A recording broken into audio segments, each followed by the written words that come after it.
Hi, I wanted to talk to you a little bit about the pure spam label and what it means if your website got that message in our free Webmaster Console.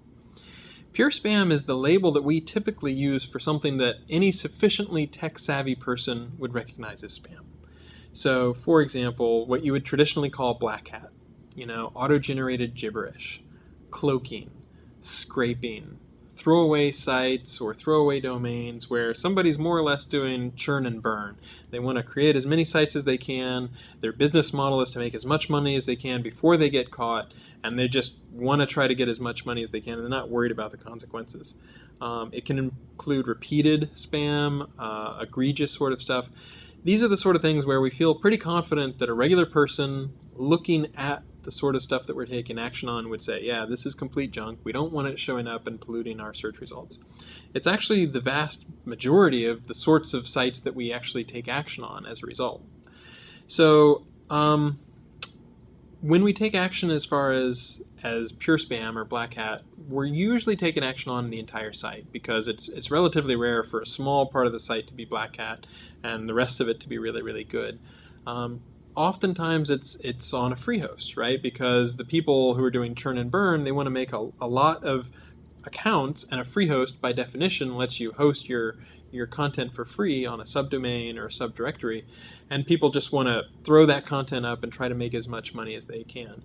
Now, we do take action on domains. A lot of the times if people got a domain from somebody else, maybe they're throwing up spam on it at that point.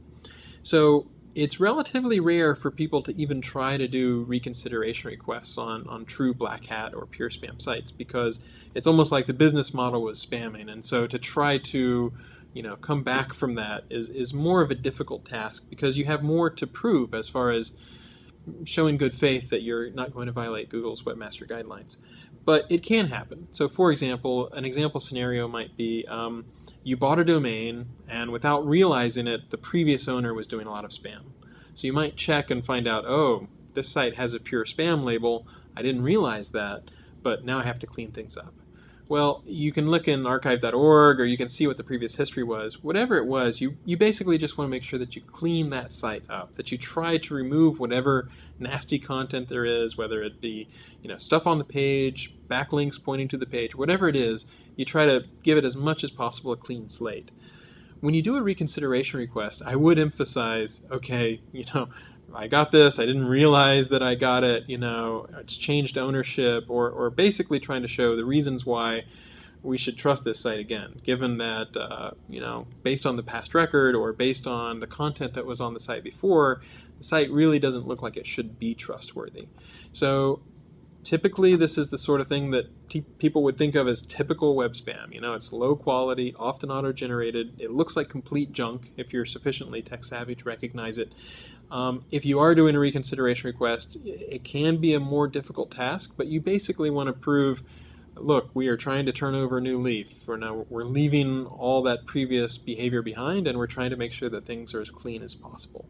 So if that's what you're trying to do, I wish you luck, and make sure that you document it well whenever you do a reconsideration request, just so that we can really kind of assess whether the site has really turned a corner or not. Hope that helps.